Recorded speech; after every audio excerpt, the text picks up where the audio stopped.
My name is Neil Warshawsky. I'm an orthodontist. I'm in lovely Chicago, and I've got an opportunity to share about an hour of time with you tonight. I'm going to talk about some very practical-oriented stuff today, and I hope if you think through the way I approach things, that you may actually say to yourself, there's some merit to what I'm telling you here. I buy this product for my practice, and I don't lecture or talk about anything that I don't use routinely in my practice. So this is kind of a snapshot tonight of how my world works, and you may agree with it, you may disagree with it. What I would hope for is that at the end of the day, I don't confuse you. Maybe I actually give you some reasoning as to why some things that I'm doing clinically make sense. And if you pick up a couple pearls out of this tonight, I think it's worth your time. Here we go. So, I graduated from the University of Illinois 5 separate times, and every time I thought I was done, I couldn't learn more. I continued to look more. But the one thing I did learn when I was in grad school was that I was a little bit of an outlier, in that I had this theory that my practice was going to be computerized, and back in the 90s that wasn't something that was real popular. So I ended up starting my own practice about 23 years ago, and now we have 4 pretty large offices, and we're doing okay. So I have a private practice, and I also worked at the Craniofacial Center at the University of Chicago for almost 13 years. So at the end of my tenure at U of C, when I realized that the University of Chicago didn't think that dentists were real doctors, I was kind of a little turned off. So I left the educational scene for a while. I happened to get dragged back in a couple years ago to the University of Illinois, which is my alma mater, where I'm very happily still working, and I head up orthodontics at the Craniofacial Center with 3 or 4 other really nice, very talented orthodontists, and we're having a lot of fun. So I've got a variety of patients that come through my practice. It's really not the same from day to day for me, especially because I change locations up to 7 times in a week. So it could be pretty crazy when you go to 2 different facilities in a day. But we've knocked out in our private practice over 20,000 cases today, and we run the gamut from surgical to removable to custom made to custom physiology to phase 1 to phase 2. I am clearly not a superhero. We have very methodical ways of doing what we do, and every year I'm proud to say we get better. We are an evolving concept. We don't believe in everybody getting one of 6 treatment plans. We custom tailor mechanics based on patients' needs, and I feel that generally speaking we do a pretty nice job. So I think when you look at the world, our profession today, it is not the same profession when we were children. Back in the day when we were kids, everybody had plain cervical headgears. They were steel tied in. Many doctors were still banding. Bonds were a relatively new concept. Mini twins didn't exist. Colored ties were a luxury. What I'm talking about today is state-of-the-art stuff. So if we're not clear on that, let me say up front, we are a state-of-the-art practice. We really try to deliver the latest, greatest care. So I think it's really important to understand that, we live in a very digital age, and the people that come in today, they've done their homework. They know what's going on, and as a result of that, they come in sometimes asking for specific appliance systems. So I've adapted to this changing population. So we have this paradigm that we believe in our practice. We try to customize our care to patients based on looks, comfort, cost, and speed. Now, the order of this may vary, but at the end of the day, this is what rules my world. So the paradigm for aesthetics is driven by the appliance. We can do lingual braces, we can do clear aligner therapy, we can do ceramic brackets, we can do clear wires, we have self-ligation. So we can make people look really good. The paradigm for comfort, well, my first thing I pull on usually is custom-made appliances. But in addition to custom-made appliances, we do indirect bonding to reduce chair time and better patient, experiences. We have many choices for custom aligners now. We can do custom systems. We can do minimal systems. We have other ways to make people comfortable. We use pulsatile technology. We use pharmacology. So there's a lot of different ways to make people comfortable. The paradigm for cost is a tough one, though, because people actually shop your fee via the internet, and sometimes they're looking for a deal. And I've learned that I believe that my services are worth what I charge. So I don't actually fall into this category. I just say this is my fee. If you go somewhere else and you have a bad experience and you come back to our office, our fee is going to be the same fee that I quoted you today. So whether you've been treated by another individual or not, if you come back in and you're asking us to clean the case up and finish it, you're going to end up paying for the case.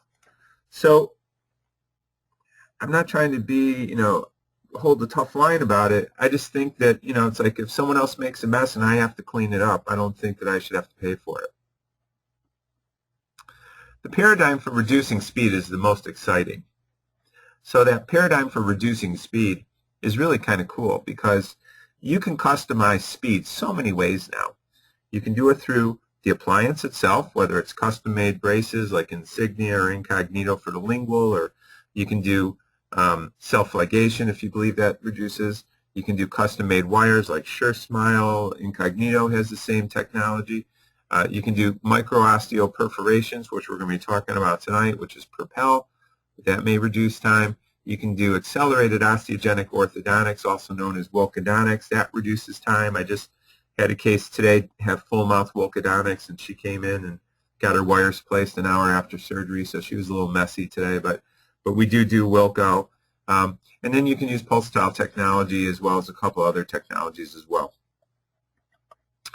So, what this boils down to is what I refer to as ultimate orthodontics. And with ultimate ortho, you blend cosmetics with comfort, with speed of correction, and you make people happy, and you surprise them by finishing quickly. You want all three? I don't think it's a problem.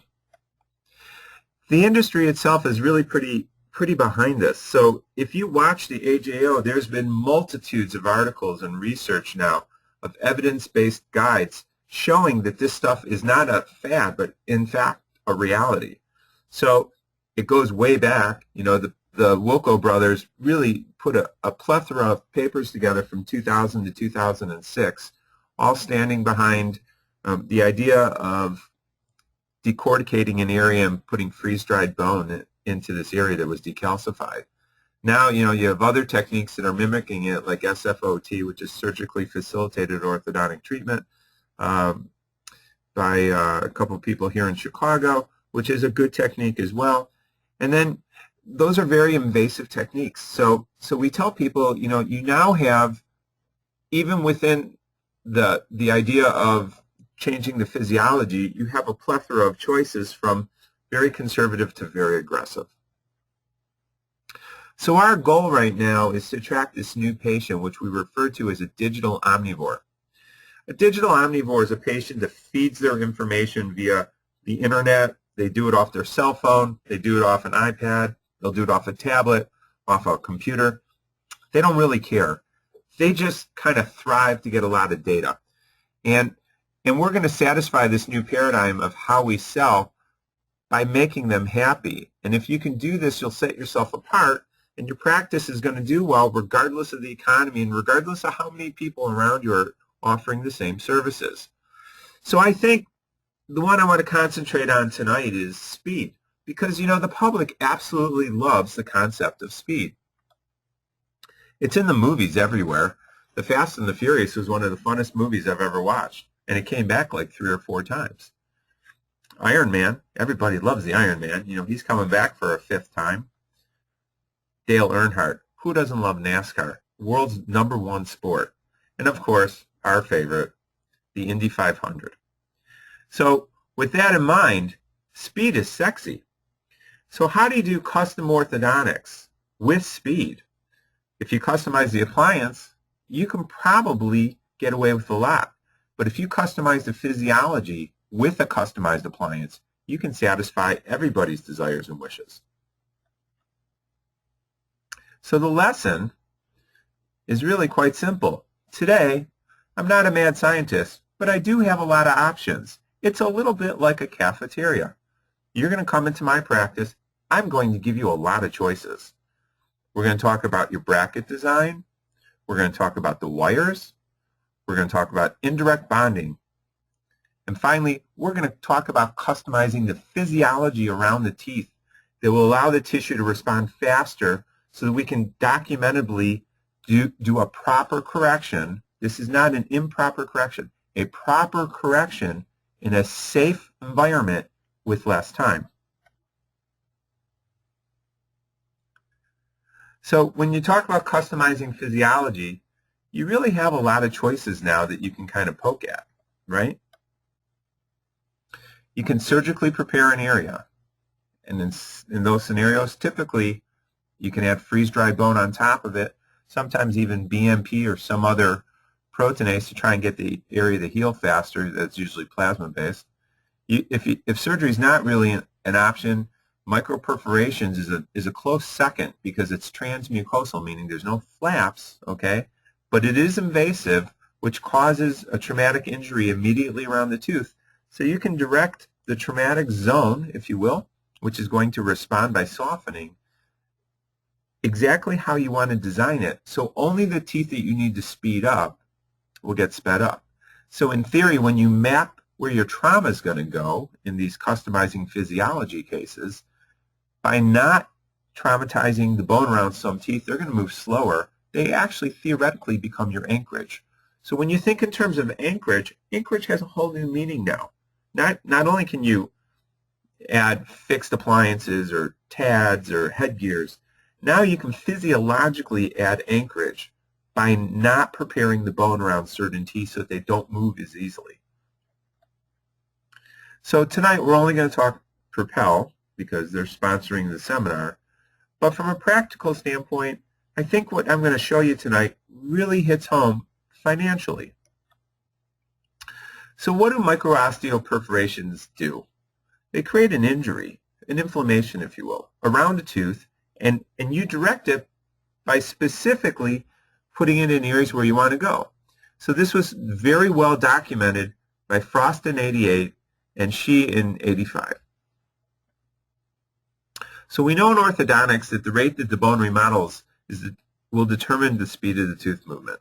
It's been proven over and over again. So moving teeth now, for our purposes, our goal is going to be move them faster but keep them safe, okay? So the goal here when we talk about customizing the physiology will be to go ahead and soften the bone through trauma. And by traumatizing the bone, I mean we're going to talk about this commercially available product called Propel. So effectively think of it like a special screw on the end of a handle, so you can just literally kind of scratch the bone, damage the bone very slightly. It's going to repair. That won't be a problem. But where you scratch the bone, you're going to create traumatic zones, which will start to repair itself. When those zones start to repair themselves, you will see that the bone will be able to bend and adjust easier, and as a result, the teeth will move faster. So again, the thing that's making all this happen really is the cytokinin response. And we know, bottom line, is that when teeth are actively moving, the concentration of cytokinins in those areas is increased. So this has been shown in multiple studies for over a decade or two now that it's very responsible. Sorry, I'm just reading a question from Seven. Okay, Kevin, I'm going to address that towards the end, okay? And I'll explain how I do it. So, so these animal studies are basically evidence-based studies that are just showing you in general, hey, check this out. If you can increase cytokinins, your area around your tooth is going to respond faster. So here's the science behind it. And you'll forgive me, but I kind of made it at a cartoon level so it's a little bit easier to understand. So in tooth movement, you have a force which is going to push your tooth towards our right side. So on the right side, you have the pressure side. You're going to blur that periodontal ligament, right? You're going to create confusion because you're going to squish all those vessels. And on the other side, you have the tension side where you're going to be pulling the tooth away from the bone. For all those Sharpies fibers are getting yanked, right? They're going to cause cell proliferation, which ultimately is going to cause the osteoblast to lay down some bone. So as the tooth goes to the right, you'll see that happen. On the tension side, what you'll see is frontal resorption. So as you push towards that side, the class cells are going to, due to vascular constriction, are going to get activated. They're going to eat up the bone. They're going to create some space and ultimately allow the tooth to move towards the right. Hopefully you can see that animation showing that happen. When heavy forces are used, the tooth moves quickly, but it moves for the wrong reason. You get this thing called undermining resorption. So undermining resorption will allow the tooth to move, but the problem is that the physiology is being overloaded. So as a result of that, you actually get necrotic areas at a microdontic level. And what's going to happen is the bone and the tissue in those areas are going to suffer. So even though you're tempted to do this, you don't want to overload these teeth. It just doesn't make sense. We know the studies all show the light forces move teeth. Bone remodeling is going to happen when it's healthy. So what's going to happen is the osteocytes are going to come in, they're going to differentiate into pre-osteoblasts, which turn into osteoblasts, which cause bone deposition, if you will. And as a result of that, what you're going to see literally is you're going to grow new bone. So the resorption will reverse, cause bone formation, and then mineralization. So NYU is where this was studied with the Propel instrument. And they did a study, and bottom line is the study looked at a bunch of patients. What they found in the study, and you can look this study up and it's on the Propel site, so I'm not going to overload you because I want to show you some cases here tonight. But what the study showed is that there was a 2.3-fold increase in velocity, meaning the teeth went more than twice as fast after they were propelled. And they were measuring canine retraction on extraction cases.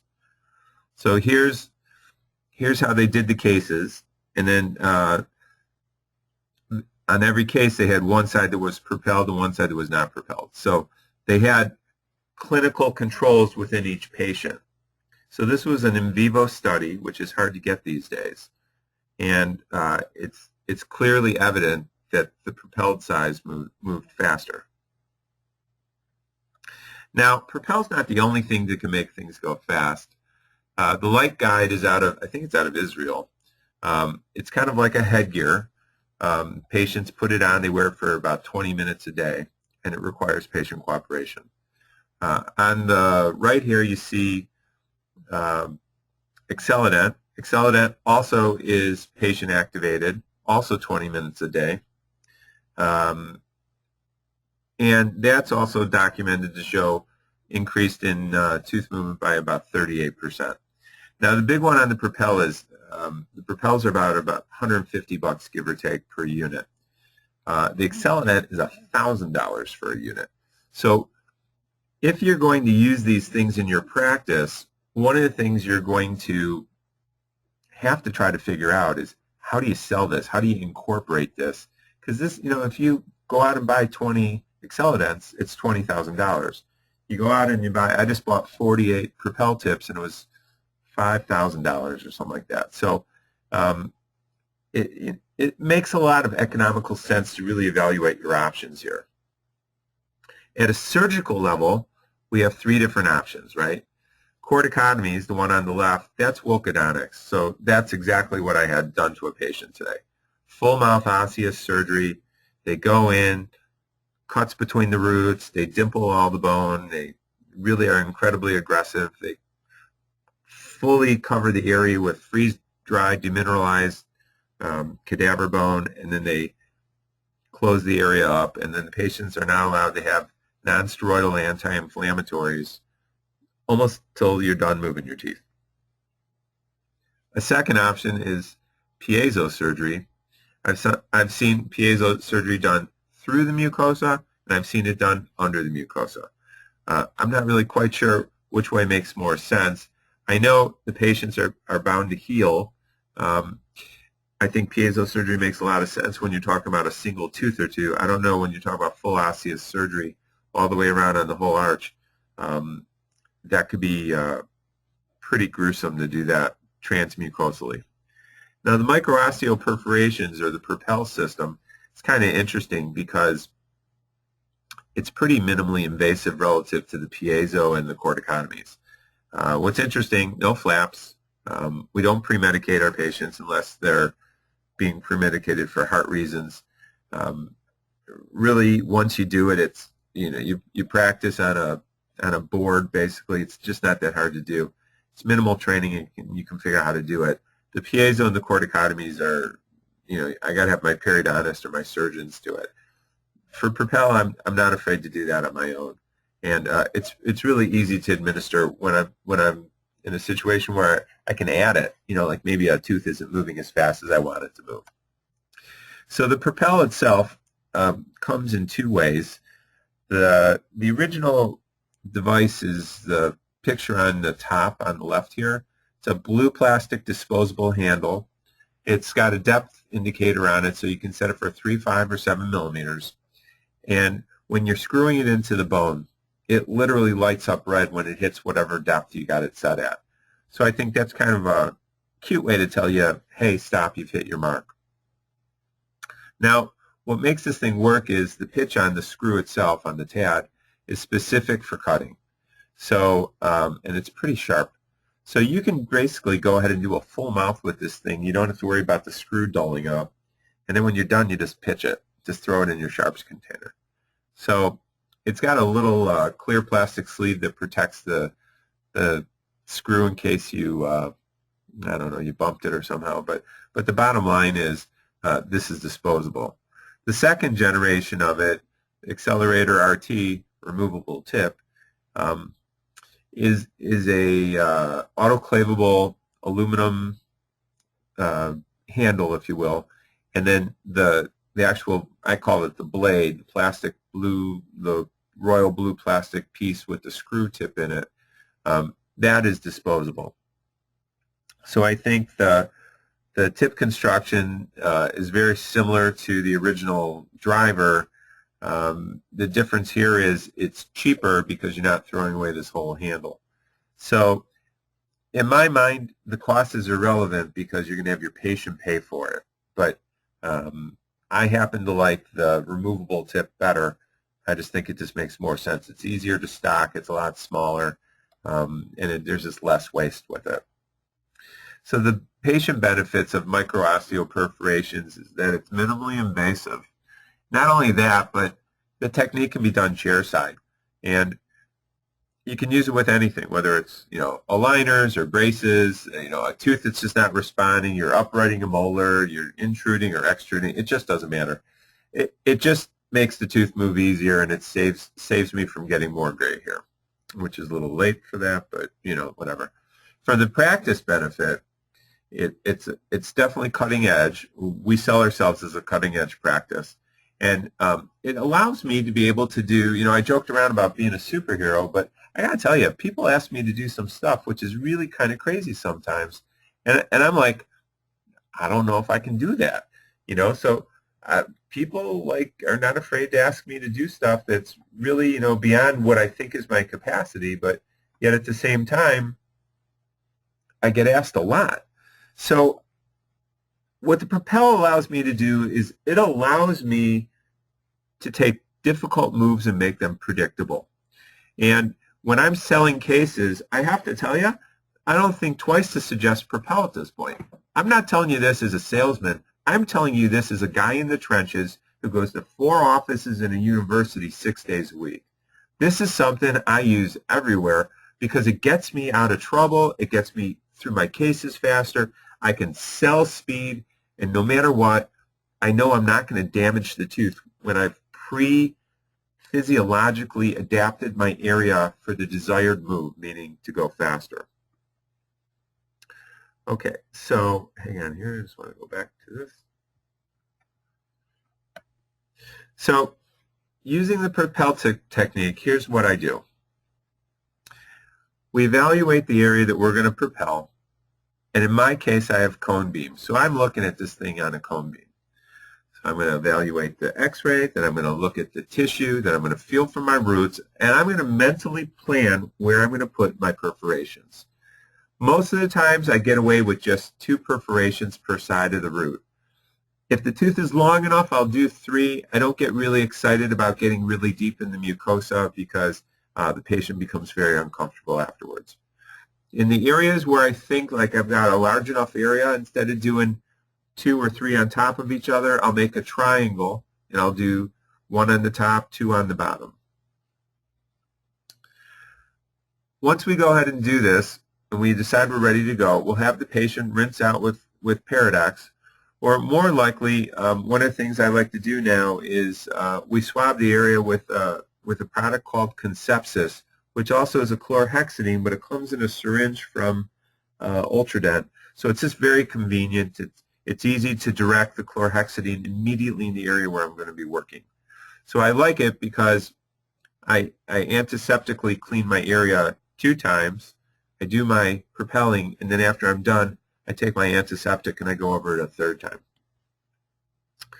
So once the area is cleaned, we have a compound topical anesthetic that we use. We have a local apothecary make it.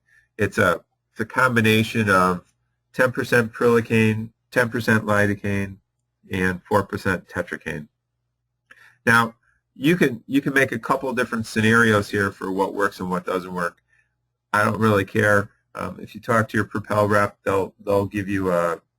They also have something they can get you as well. So I think in most of my Propel cases, I'm doing 2 treatments. I've had several where I've only needed it to do it once. I've had 1 or 2 where I've done it 3 times. But generally speaking, 2 treatments is what I'm banking on. I'm averaging probably 2 micro-osteoperforations between the teeth. But once the patient's numb, you can do as many as you want if you've got the room for it. I expect that the response, the regional acceleration phenomenon, whatever you want to call it, the RAP, from the traumatic zone is going to reach between 5 and probably 8 or 9 millimeters around the trauma site. I think wherever I traumatize it, I'm going to see acceleration. But the areas that are not traumatized will not accelerate, and we refer to them as our anchorage zones. So on the lower posterior, I sink that screw deep, 5 to 7 millimeters. On the anterior teeth, especially in the lower, we're barely 2 to 3 millimeters. We're a decent 3, sometimes even 4 or 5 on the upper teeth around the canine premolar region. I expect that the osteoclastic peaks will start within a day or 2 of doing the trauma, and I expect that they'll last for up to 90 days. And if I'm going to do a second round of the Propel, I tend to do it about that 2.5 to 3 months after I do my first round. So again, analyze your x-ray. That's the Concepsis I talked about. That's the big bulk syringe of Concepsis on the top there. This is Paradox on the bottom. You're going to rinse out twice or swab them twice. Put on your topical. If you feel the desire to give them an infiltration, you can. And once the infiltration is given, you can go ahead, take out your accelerator, and go ahead and propel the area. If you're using the original handle, you can set the depth gauge and then just start doing your turns in the areas wherever, alongside the roots. And again, when it hits the depth that you desire, the red light will turn on. And that's when you know to start unbacking it out. If you're using the removable tip, there is no light. So Micro-osteoperforations can be done anywhere in the mouth. Buccal's always the easiest, but depending on the anatomy, sometimes you got to do it on the lingual as well. So these are the depths that they recommend. The lower posterior is the deepest. You go up to 7 millimeters because the bone is definitely the densest. All the premolars are around 5 millimeters. Most of the anteriors are around 3 millimeters. And depending on your position, sometimes you can get away with 3 perforations, sometimes it's 2. Your goal will be to basically traumatize the bone as much as you can without coming close to the teeth. The more trauma you introduce, the better the tissue is going to respond. So when we perforate the area, we tend to see the patients a little more often. And then we'll follow up for a second perforation, if you will, approximately in braces 6 to 7 weeks. So if you're wearing aligners versus braces, you'll probably do shorter intervals. You'll probably change your aligner every week versus every 2 weeks, assuming that you're propelling the whole mouth. If you're only propelling certain areas like the anterior, and that's really all that's really moving in your clin check, you can adjust that. We've had aligner cases change as quick as 3 days. I don't think I recommend that for too many, but we've also probably settled on 5 to 7 days is probably what's appropriate.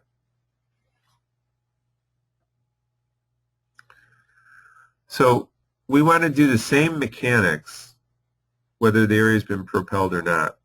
The only difference is we're doing it faster. So as a result of going faster, when we fast track a case, you just have to remember, if not all the teeth have been propelled, meaning some of the teeth are anchorage, you need to be careful that you don't overactivate something that hasn't been functionally altered. So if the bone hasn't been prepared for fast movement, you can't necessarily move that tooth fast. But if it's next to a tooth that's been altered physiologically, that tooth will respond quicker.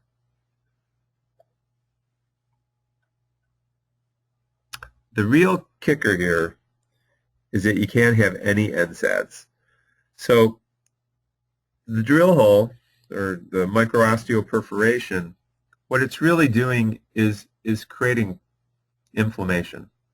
That inflammation is the thing that's going to make everything run better. And if you don't have your inflammation at an optimal level, then you won't get the effect of the speed. So the one thing that your patients must understand is at no point in the first 6 months can they take an NSAID. I'm assuming after your 2 rounds of micro-osteoperforations that you're probably happy. But you have to remember, Tylenol is all they can take. Or you can give them something stronger like a Vicodin. So, where do you use this? Well, I think you can use this for everything. You can use it from the orthodontic perspective for crowding, space closure. Molar uprighting is really great. I'm going to show you one in just a couple minutes. Protraction or mesialization of a molar, distalizing, pre-prosthetics if you're doing veneers. Rotations are a big one. Impacting and extruding, intruding, congenitally missing teeth if you want to do bone transport, midline discrepancies, open bite, closed bite. I'm going to show you 2 different open bites today, class 2 and class 3 correction. So what you really have to appreciate is Propel takes only a couple minutes. I mean, my office doesn't prepare for a surgical procedure when we do this. We anesthetize, we Propel. It's just that simple. Looks good. And you know what? Everybody's walking around doing their thing. People don't even know what we're doing because we're just talking to the patient. The patient's numb. They're comfortable. I always push on the patient's shoulder saying, you're going to feel a lot of pressure. You're going to feel a lot of pressure. And then once I know I get it done, take it out, rinse them with their chlorhexidine, and then move on. The device, of course, will be thrown away, whether it's the RT tip that I like or the original handle, this accelerator handle. It goes in your red sharps container. So again, 1 to 3 perforations is all that you need along the teeth, and I think you'll do really well. Interestingly, so this is some documentable stuff that they've already shown, that protracting a molar takes roughly half the time, maybe a little less than that. Canine retraction, half the time. Intruding's even faster. Molar uprighting's about half the time. So think in terms of about a 50% speed up as a result of micro-osteoperforations. So I'd like to show you a series of 5 cases. I'll conclude, and then following the 5 cases, we'll have 15 minutes of questions, or whatever people have. So the first case I want to show you is a Brodie bite. So in case anybody doesn't know the term Brodie bite, a Brodie bite is when the maxillary teeth are completely expanded over your mandibular teeth, and the lingual surface of the lingual cusp of the maxillary tooth is in contact with the labial surface of the labial cusp of the mandibular tooth. There's no occlusion on the teeth. Your mandibular teeth are completely trapped inside of the maxillary teeth. So this case is unique. It's a class 3 subdivision. The Brodie bite's only on the left side. He's moderately crowded on both the top and the bottom. He's got an underbite. He's got an anterior complex crossbite, and his midline deviation is about 2.5 millimeters. So a couple of things I want to say as a disclaimer. You may not agree with my treatment plan. That's okay. Everybody's, we're all chefs, and at the end of the day, we all cook differently. That's great. Secondly, I'm showing you real cases. Every one of these cases is in treatment right now, and I'm going to show you my real numbers on some of these cases, and you can come to your own conclusions what you think about my cases. Now, you won't hurt my feelings one way or the other, okay? I'm not, again, trying to pretend to be some superhero that does orthodontics. I'm just a guy in the trenches trying to go home and sleep well. So the treatment plan on this patient for case number 1 was comprehensive orthodontics to establish a normal overbite and overjet. Because he's a class 3 subdivision left, I opted to extract tooth number 21 because he was severely crowded. Now, that left side was in full Brodie bite, so I also opted to propel the entire side, trying to expand the mandibular teeth. I don't know if you believe in mandibular expansion or not, but my goal was to expand the mandibular teeth, and I did propel a total of 2 times. And I didn't even do the propel probably for the first 2.5 months. So this is my patient. He's a class 3 subdivision on the left side. He's unilateral Brodie bite. So he's got no occlusion on the teeth right over here along the left side. Okay. And he's in a full anterior crossbite. So this is the appearance of his upper and lower teeth, and you can see in the mandibular arch that kind of convex buccal surface where the Brodie bite was in full effect. So again, I have a 2.5 millimeter, almost probably a 4 millimeter, 4 millimeter deviation on the midline here, right? And that's how I presented. So the day we put his braces on, I figured, okay, this is my first case. I'm going to propel. So we extracted the first bicuspid. Long story, but yes, I actually extracted the tooth for him because they didn't have a dentist. And then we propelled him, and you can see this is about as fresh as it gets. The bullet marks are from just propelling. The majority of the blood there isn't from the propel, it's from the extraction site because we just pulled out his premolar. At month number 5, I did his second propel. So remember, I didn't even start his first propel for like 2 or 2.5 months. And then 3 months later, I did the second application. So you can see his bite was nicely opened. He was edge to edge, more or less. I was just really getting into space closure when I re-propelled this side. So that's what he looked like at 9 months. So at 9 months, my overbite and overjet were established. I had a class 1 canine. His molar was a full class 3, which he was already that way when he started with me. And I was probably 75% closed on my extraction site. So at 10 months, and after 2 rounds of micro-osteoperforations, I went from this to that. I think you got to be crazy not to like that, right? Midlines are on, he looks good, he's class 1.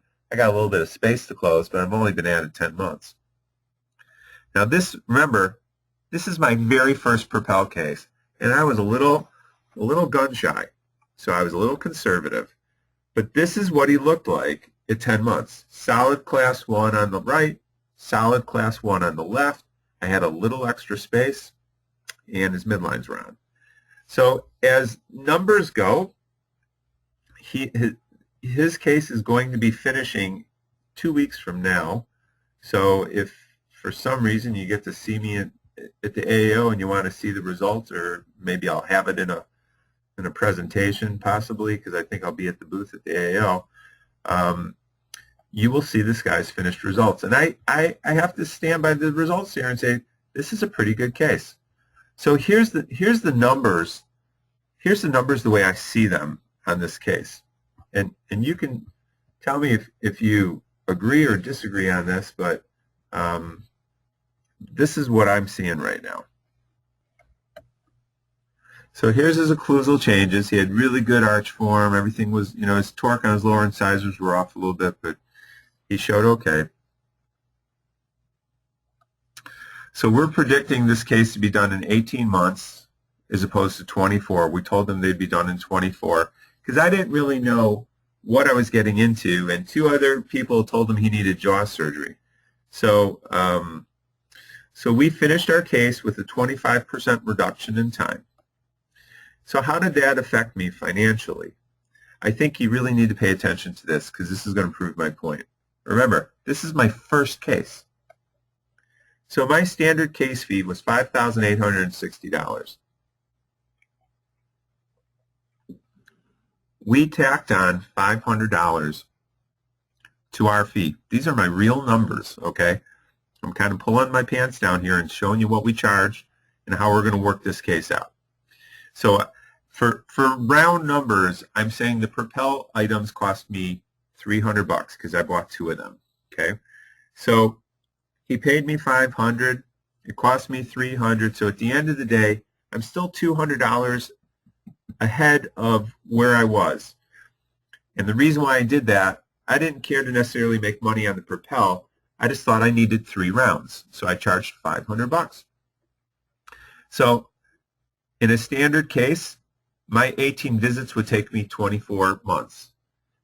This case did have 18 visits, but 3 of them were actually emergency visits because he does mixed martial arts fighting, and he broke brackets 3 times. So if you take those away, my case only had 15 visits, and it was over a period of 18 months. So I'm going to be a sport and include the 3 emergencies and say I saw him 18 times, okay? At 18 visits, we took in $337 a month, okay? If it was a standard case without Propel and it ran for 2 years, which it easily would have done, we would only taken in $245. However, if you don't include the 3 emergency visits, we were taking in over $400 a month to treat the case out, okay? So pay attention to that number. That's a pretty good number compared to orthodontics in general. If you could earn $400 for every patient visit you do, oh my gosh, everybody would be singing their praises, right? This is an eye-opening thing here. I earned almost, get that, almost 40% more money by 2 15-minute applications of Propel. Okay, that was worth doing on this case. So keep that in mind. So Propel allowed me to earn 38% more income, and it opened up my chair 5 months earlier. So what's more important to you, earning 38% more income or actually freeing your chair up for 5 additional months to crank out more cases. Well, let me tell you, the 5 additional months are where the money's really at, but the fact that I actually earned more money in less time is still pretty impressive. So this is a win-win. The patient won, Propel won, and I won. It's win-win-win all across the board. So today, I'm a little more aggressive. Now I've learned to combine multiple technologies to customize a patient's anchorage and physiology. Case number 2. It's a class 1 open bite. The only teeth in occlusion literally are the second molars. It's a full open bite. I got some mild crowding on both the top and the bottom. And remember, every one of these cases is in treatment right now. So I can't lie about that. I've got decent overjet. I got a 4 millimeter anterior open bite. I've got a unilateral cross bite. And everyone the patient talked to said that he needs a Lefort to impact his posterior teeth. So here's the initial presentation of case number 2. Great patient. He was really open to doing a Lefort. And I looked at him, I'm like, if you're game, I'm like, I might have a way that you don't have to do a Lefort. He's like, really? He goes, everyone said I had to do a Lefort. I'm like, yeah, I know. I said, again, you got to be a little creative here. If you give me a little bit of room here, I may be able to do this without surgery. So we came up with, I thought, a creative treatment plan. And the treatment plan aimed at taking those posterior teeth that were over-erupted in the maxilla and intruding them so that he can continue to close from the mandible standpoint. And if he auto-rotated shut, then closing the open bite would actually be easier. So I figured if I intrude the molars, I propel the maxilla, and I extrude the anteriors, I'll do a kind of a teeter-totter effect and we'll close the bite. So our treatment plan was for comprehensive orthodontics to align the teeth, TADs in the palate to intrude the posterior teeth. The right buccal crossbite would be treated by unilateral, get this, the right buccal crossbite would be treated with unilateral micro-osteoperforations, or alveocentesis as it used to be called, and then we would use anterior elastics to close the open bite, and IPR is needed. So at month number 2, we put his TADs in. You can see he was widely open at this point. He was dealing with me. So we put TADs in. We put in a TP bar. We started to intrude the teeth posteriorly vertically using the TP bar. And then at month number 4, once I knew he was burned in and he was doing okay with this mechanism and it was starting to grab hold and take effect, we started to propel the right side of his mouth. So his TADs were in, he was wearing his elastics, molars were intruding, so at his 4-month mark of having his TADs, his 6.5-month mark in total in treatment, we did 1 round of Propel on the right side. At month 8.5, which was 6.5 months after we placed the TADs, his bite was closed and his crossbite was resolved. So I want to back these photos up. Take a look at the crossbite. The crossbite is clearly evident right here on the right side. He's in full crossbite. And in a month and a half or 6 weeks later, he's out of crossbite because that area was propelled. You have to pay attention to this and say to yourself, okay, maybe this thing works. It's kind of hard to refute this. So this case I'm predicting to be done in 15 months instead of 24.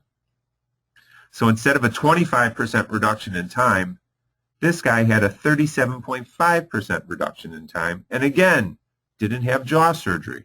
Now, I'm not trying to throw a bunch of really hard cases in here. I'm just showing you cases that I do. And I'm like, these are real cases. These are not easy cases. Case number 3 is a class 1 case. It's kind of a slam dunk. Mild crowding both in the upper and the lower. normal overbite and a deep, normal overjet and kind of a deep overbite. So this could be anybody's case. The quirk on this one, she was vain. This girl only would do treatment if she could have lingual braces, which I do. So I had said, no problem, I can do lingual. I'm happy to do that. She wanted to go as fast as possible, and she was leaving for college. So I'm now in a little bit of a quandary because I have to really believe in this thing because I'm going to get her into treatment, and then after I get her into treatment, she's going to take off on me and go to college. So we're going to propel her entire mouth the day we put her braces in. She's going to leave for college, and we're going to hope for the best. So this is her at the beginning when I first met her. Cute girl. She's got unilateral crossbite right there on the left side. She's got crowding. She's kind of got a Division II look to her incisors a little bit. Deep overbite, almost 50% on the front there. But she's class 1. So this is her initial malocclusion. This is not a hard case at all. But remember, her desires, I want it unseen. I want it as fast as possible. So I thought, okay, you know what? We can propel the case, and we'll do lingual braces. So we propelled the maxillary arch, and we propelled the lower 6 front teeth. So this is the day of the bonding. You can see a little bit of blood here and there. That's because we just propelled her. But you notice she's not too gory looking, okay? So she's in full braces in these photos. You can't see them because they're lingual. You can tell on the lower molars, you can see the bands. But that's it. So this is visit number 2. On her second visit, she came in, we repropelled, and we tied the wire fully down. So the wire wasn't completely in the slot on the first visit. So the second visit, we went ahead and we tied it fully into the slot. And you can see on visit 2, you can see, I'm sorry, I misspoke. Visit 2 is the day we're putting her braces on, but this is her starting treatment plan because these are her round night-tie wires. So this is actually her day her braces are going on. You can see she's completely tied in. You can see the propel marks because I only propelled her one time. We didn't propel her a second time. We didn't need to. I was fully prepared to do it. But she's like, please tell me I don't have to propel again. I'm like, you don't. You look good. So on her 4th visit, which happened to be last Sunday, she goes to Alabama, so she was home for the weekend, and I promised I would see her. I happened to grab the camera and take pictures of her because it was Sunday. She was my only patient, and I was really impressed with what I saw. So this is 4 days ago on the right, okay? Her arch form looks pretty good. I've seen her 4 times, including the day I met her. So you'll see she had crowding on the bottom. My new problem is I got spaces now on the bottom. How do you go from crowding to spaces? Go figure that out. So I was more concerned with the alignment, so I had just power tied all those teeth to really get the wire down in the slot.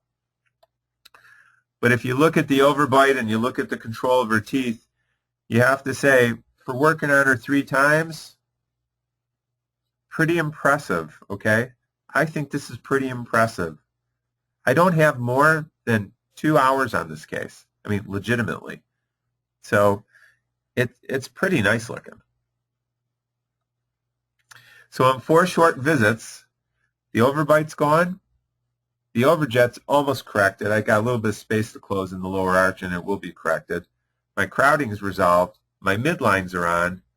I'm expecting, get this, I'm expecting my appliance removal on visit number 7, which will translate to month number 9, as opposed to month number 18 or 24.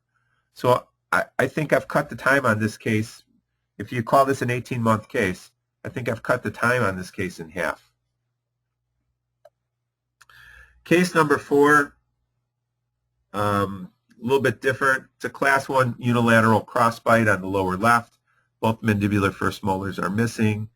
Moderate upper and lower crowding. Inadequate overjet.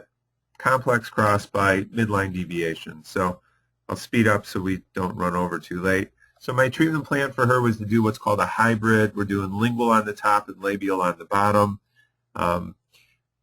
The bone on the right side was really cruddy, so we're opening her up for an implant site. There wasn't enough bone to suggest closing the molar forward, but we are closing the molar forward on the left side. So the left molar is being protracted forward once it's uprighted. The right side we're opening for an implant. And once the tooth is uprighted, we're going to place a TAD to protract it, and we'll repropel the area at that point. So this is her malocclusion as she presented to us initially. Nice class 1, midlines on. Sorry. So that's her with her braces on. Sorry, I must have forgot to trim these, but you can see there's panorexis here showing that the molar is uprighted. This is her 10-month photograph. You can appreciate the occlusal. You can see how thin the ridge is on the lower right area.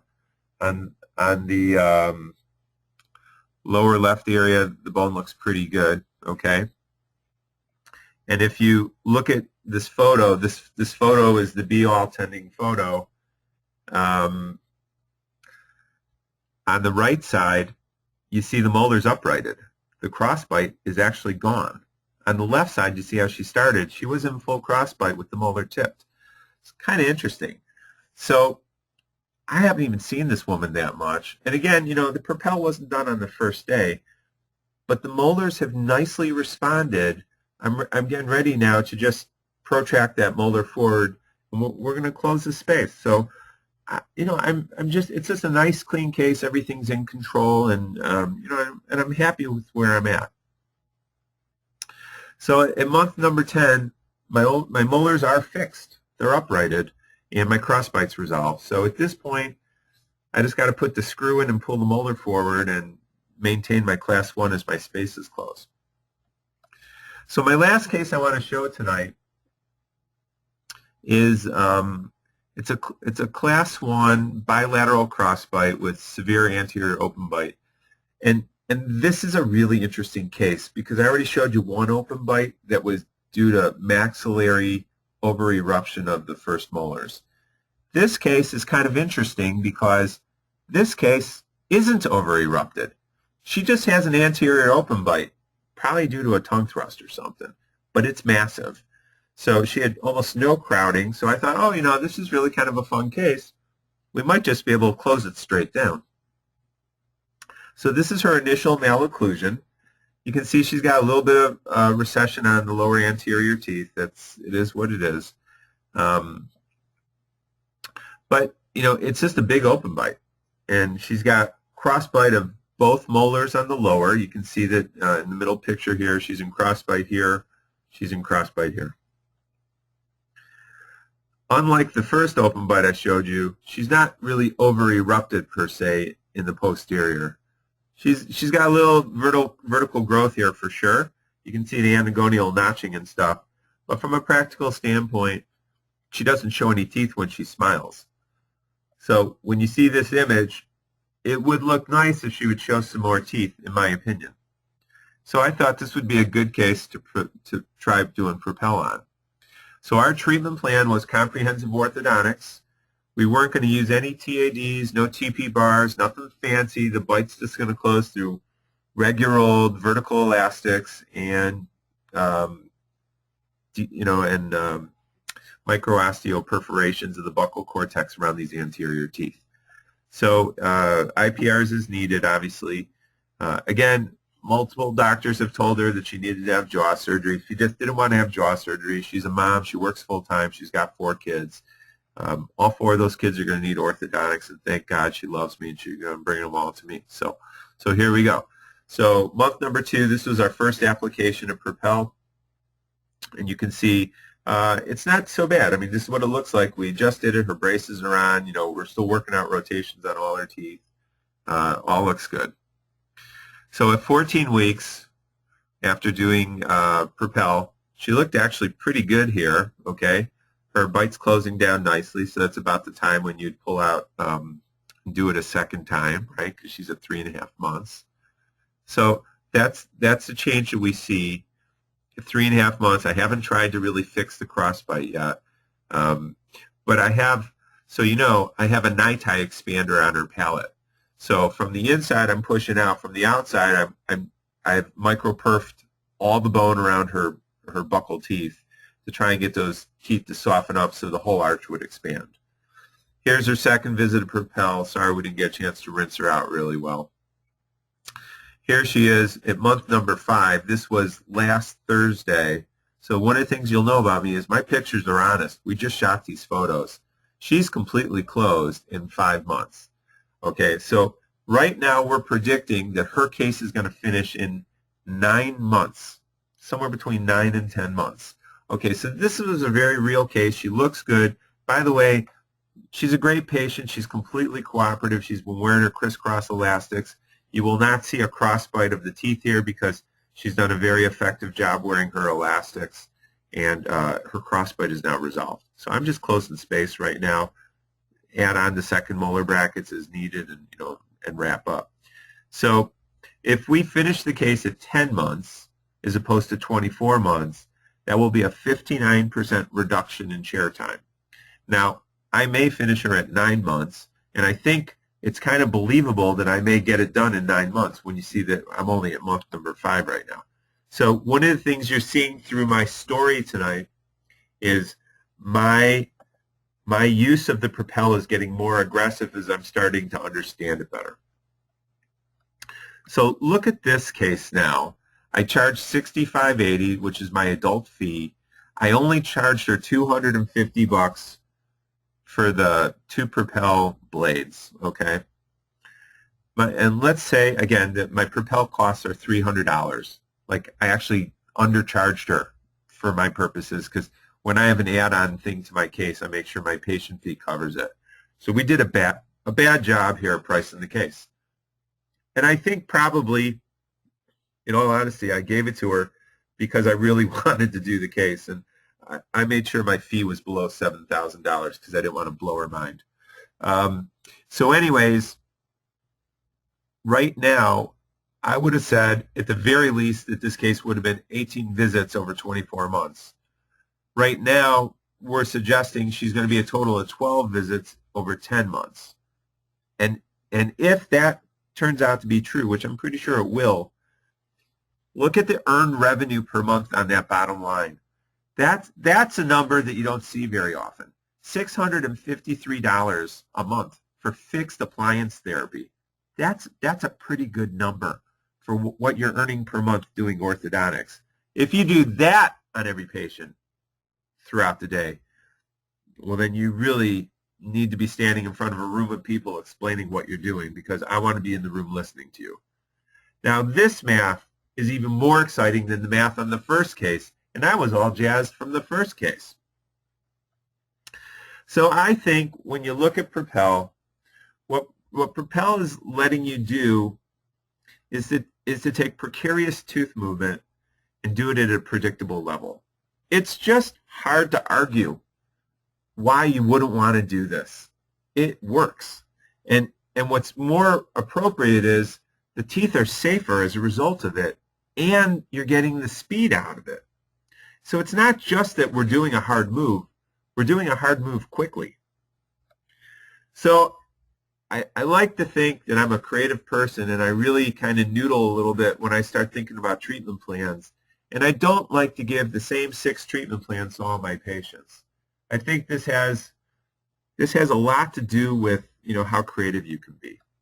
So if you get your ducks in a row, I believe Propel will allow you to earn double the money in half the time. That, my friends, is my message to you. That's a pretty good story. So as our uniforms say, do what you love, but love what you do. I think that's words to live by. So when you optimize your practice, patients win, they get comprehensive care, they get it done quicker, they get it done safer, and their physiology actually shows it. But speed can actually yield almost impossible results if it's done properly. So you're actually doing something that you've never really been able to do before, and that is something that can actually grow your practice. So this isn't just about moving teeth. Now this is about actually practice management. How do you get your practice to boom when there's 1,000 people, trying to do the same thing down the street? So this is a pretty cool pearl. It's like, maybe I'm showing my secrets, and someone down the street can do the same thing, I suppose, but, and then that's when your environment and your customer service and your personalities have to win people over, and, they have to really believe in you. So, so I think, my message is that just, properly used, something like this just helps set yourself apart. That's what I'm about. I'm just about standing out in a sea of other professionals. And if people recognize us for our skill set, and they think that we have a great environment, and that we're giving a good product, and we give good customer service, it doesn't matter what you charge. That's going to be one of the questions we're going to go through in a couple of minutes about what do you charge. You charge whatever you think is appropriate. And I got news for you, people will pay it. So again, as I said in the beginning, I'm definitely not a superhero. However, if you set yourself apart, custom physiology rules. So even though I'm not a superhero, I will say we're all superheroes incognito. So, okay, so I want to address some of the questions here for a couple minutes. And I thought they were good questions. So Kevin had a good question. It says, how do you bring up Propel when you're doing a new patient consult that wants Invisalign? Do patients come asking for Propel? And the answer is no. They have no idea what Propel is. So, so I'm looking at the case. And first you got to say to yourself, can the case be done with Invisalign? So the first thing I say to a patient is, okay, so my consult's a little different than what you're used to. I say to them, what would you like? Looks, comfort, or speed? What are you talking about? Well, let's start with looks. What kind of looks do you want? Do you want people to see your stuff? Do you want it hidden? Do you want metal braces, ceramic braces, lingual braces, aligners? Because aligners aren't exactly clear either. You're going to have these attachments on your teeth, unless you use the MTM system, which doesn't use attachments. So tell me how you want your look to be. So we talk about looks at first. I said, okay, how long are you willing to invest with me to achieve your results? Are you in it for 2 years? Are you in it for 1 year? Are you willing to pay to go faster? So I say to people, your desires can probably be achieved if we design it properly. And I think that's how I present it to people. So from my point of view, I think that's okay. Next question. Do we use any specific product for hemostation after the osteoperforations, and in what percentage of your cases do you use topical anesthetic versus an infiltration? Okay, so as far as the hemostasis goes, we don't. This is the thing that's kind of interesting about the Propel. Assuming you don't have a hemophiliac, you do have to read your medical histories. You got to see if people have high blood pressure and all that good stuff. But from my standpoint, if someone is bleeding after the micro-perforations, we tend to use that product that I showed you before, Concepsis. It's a chlorhexidine gluconate that comes in a small syringe, and it comes with a brush tip. We brush the area after we do the micro-perf, again with the chlorhexidine, and it just clots. So I haven't seen that much bleeding, to be perfectly honest. It bleeds more if you're in the mucosa, especially if you tear the mucosa. So this may sound stupid to say it, but when you are about to do your micro-perforations and you're placing the tip of the Propel unit onto the soft tissue, you should take your other hand and kind of, if you're in the mucosa, pull the excess mucosa down so it's just a flat sheet of mucosa, and then push very hard, because as you push the Propel and you start to rotate it, you don't want the excess mucosa being sucked onto the screw as it starts to spin. So by putting a little pressure on the flabby part of the mucosa to pull it out of the way, and then pushing the blade hard against the buccal cortex, you'll minimize any trauma to the excessive amount of mucosa around the area. And I think that's why I probably don't get a lot of bleeding. Okay, so let's see. In what percentage of the cases do I use topical versus infiltration? Everybody gets topical, period. So I believe that once the topical works, I can give an infiltration, and I give everybody an infiltration on top of the topical. And the reason why I do that is for the hemostasis, not for the anesthesia. But the anesthesia is kind of a good bone. So for my purposes, I haven't had a lot of bleeding problems. Next question. How do you handle the financing over a shorter period of time? Okay, Damon, this is a really good question. Do you extend the payment time to make it more affordable for the patient? Okay, so here's my take on it.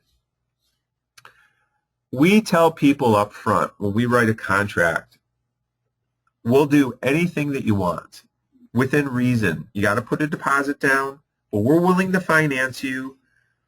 But we tell people that a payment's like a car payment. They're chunky payments. It's not $50. It's like several $100s sometimes. We try to get paid, and it says on our contract that when the case completes, they have to pay their balance.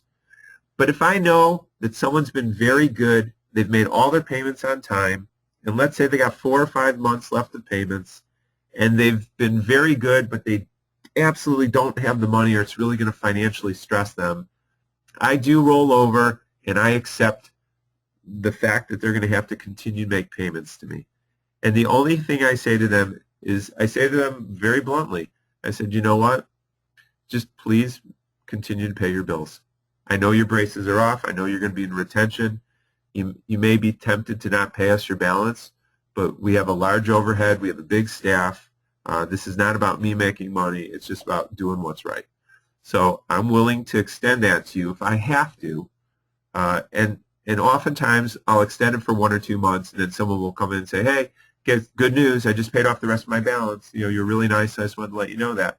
And people are really appreciative when we give them that little extra room. Are we taking progress cone beams? If so, does the buccal bone look like, what does the buccal bone look like with the big fast expansions? The buccal bone looks fine. So what happens with the cone beams is you're not decalcifying the bone, so you're going to see the whole buccal cortex. And if you're not used to looking at cone beams, the frightening thing about cone beams is the buccal bone is less than 1 millimeter thick on most teeth. So there is not a lot of bone there. The only thing you're doing is allowing that buccal bone to bend. That's effectively what's happening, is we're bending it. But, we're not shoving roots out of it or anything like that. And we are taking progress as well as final films in 3D when we have any question. Most of the time, honestly, what works the best is your index finger. Run your finger along the root tips. Try and get into the area where you expect the apex to be and see if you feel anything perfing through. You'll know if you're in trouble. Most of the times the patients will come in, they'll tell you have a very sore tooth. You have to determine whether it's a sore tooth because of the fact that you overactivated, or is it a sore tooth because of the fact that it's just moving. But we all know the tooth movement can really be uncomfortable. Any specific insurance codes for Propel? I'm the wrong person to ask. Honestly, I know nothing about that topic. I'm guessing your Propel sales rep will have the code. But if you want, I'm more than happy to shoot a broadcast out to you and let you know what codes are. So if anybody just, my email's right here on the screen. So it's Dr. Neil at getitstraight.com. Shoot me your email. I'll get the code tonight and I'll send it back to you. Really simply put. Bartley didn't have a question. Okay, can you overperform the osteoperforations? Not really. It's trauma. You're beating up the bone. The mistake is not to be aggressive. So I know it's kind of anti what you believe, but for this to work well, you really kind of got to get in there and really irritate the bone. For the staff, do we get CE credit for the webinars? The answer is yes. Never received for the course back in mid-January. just just call your sales rep and they'll take care of it, because I know the Catapult group is in charge of the CE. If you have any issues, all you got to do is email me and I'll email Catapult, because they're here in Chicago and I know all of them. It seems more important to measure the revenue per visit instead of per month. So I didn't do that, and the reason why is, why measure per month instead of per visit? I don't care how you do it, to be honest. Every time I saw the patient, I said, okay, we're going to go ahead. So remember, if you do Wilcodontics, in the world of Wilcodontics, we have this rule of 4. We do everything in 1/4 the time. So if it takes us 16 weeks to get into a full-size wire, when we're doing Wilcodontics, we're in a full-size wire potentially in the 4th week. So if we're doing a case in 24 months, typically we're finished in 6. I mean, it's crazy. Sometimes it can be 12, but we're doing everything accelerated. So every time I saw the patient, sometimes it was for just 2 minutes. It was just like, hey, you came in because you clipped the wire, because you're moving so fast your wires popped out. So I'm just saying, 18 visits over 24 months, 15 visits over 10 months. I'm still seeing the patient almost the same number of times. So rather than do it per visit, I just say, well, this is what the case is costing me per month, because at the end of the day, my bills are usually in a per month format. I pay X amount in rent and utilities and stuff. So that's why I just showed it, per month versus per visit. But I think you understand, I don't care how you measure it. This is going to make you earn double, theoretically, what you're used to. And that's something you got to pay attention to. So are there any long-term perio considerations with Propel, bone resorption, teeth mobility, recession, etc.? So here's the thing about that. No, I don't believe that like recession or anything's going to happen because I moved the teeth too fast. I see a lot of my cases have a lot of damage because I have several very big, multi-million-dollar perio practices feed cases directly to me, and I work really well with them. So cases that look really muffed up, that are really in bad shape, that are suddenly going to go through treatment and get some Propel, the recession's there. And when you straighten the teeth out, suddenly the recession is much more obvious. So I don't think the patients are going to suffer because they went faster. But I do think when you have teeth that are very crowded and suddenly you straighten them out and also now they're well aligned, and you'll see this even in slow orthodontics, if the tissue's healthy and the gum tissue shrink, what you're going to end up seeing is that there's a lot of damage and recession that's kind of been hidden by the crowding. So as you unfold stuff, it'll come to your attention more. So I'm really acutely aware of the mucogingival junctions on teeth, and I talk a lot about that in my consults. And I say to people, you may need a tissue graft here. Sometimes we do it in advance, sometimes we don't. A lot of times we're having people getting provisionalized. We'll do their orthodontics and provisionals. Bone resorption isn't really an issue with this, at least hasn't been from my experience in any of the systems that we use, whether it's Wilco, the micro-osteoperforations, Accellidents. None of the systems have caused problems for us. So I don't think stability and health has been an issue. I think you just have to pay attention, though, in terms of what you're getting yourself into. So do I extend my payment terms beyond a treatment time on a Propel case? I think the nicest I want to be, I don't want to be the bank. I have a lot of bills to pay. So do you. We all do. We've got expensive stuff in our offices. I think from my standpoint, the most I want to offer people is maybe, like an 18-month payment plan. And I will credit Bob Hager on this because if you've never listened to him speak, he's really fascinating. He's the guy who did all the metrics for the JCO studies for a long time, and now he's got his you can You can buy his services for the year, and it's really worthwhile if you got a big practice and you run on metrics and you're trying to evaluate how well you do. But he brought the point up last year that sometimes it's better to extend payments and keep your patients happy and grow your practice than to be a jerk and say you got to pay your balance off and people can't afford you, because that makes it very difficult to offer your services to the masses when only few of them can afford you. So I'm willing to go like 18 or 20 months. I don't want to go beyond that, because sometimes these cases are done in a year, and I'm waiting 8 months to get paid the balance. I'm okay with that. Yeah, I'm okay with that. What percentage of the patients decline the second Propel treatment? To be honest, I've had several patients say to me, do we have to do a second Propel? No one's ever declined it. And almost every time when they say, do I have to do a second Propel, the answer is usually I'm not doing it. Because the patients definitely know I'm talking right away if I know I'm doing a second Propel treatment. And I'll tell you here's a guaranteed when I do Propel. Like if I know somebody is getting married and I want them to look good. Like I have a woman who we propelled whose son was getting married, and she was severely crowded, and she had a lot of recession, and we propelled her. She looked really, really good, and she was really happy, and she asked me to do an extra round of Propel. I'm like, I don't need to, because your teeth are straight at this point. And she's like, are you sure? She's like, I don't mind. I'm like, no, I think we're okay.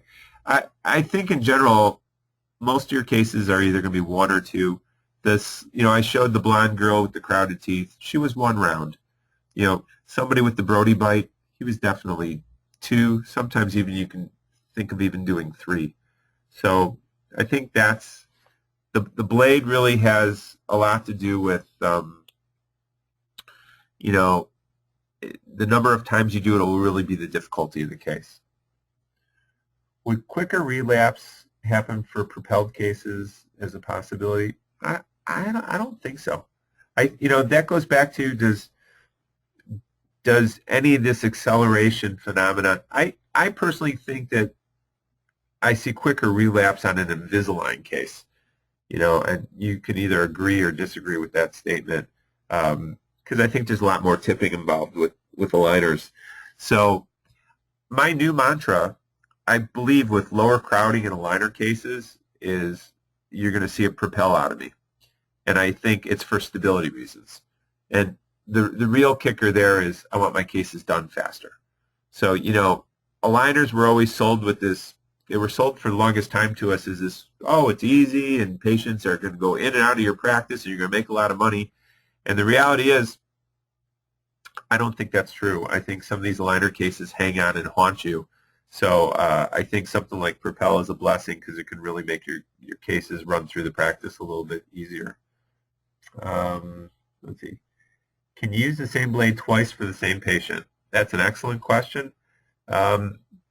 So if you ask the company, the answer is no. I don't think for $150 I want to take the risk, and I know they can't withstand the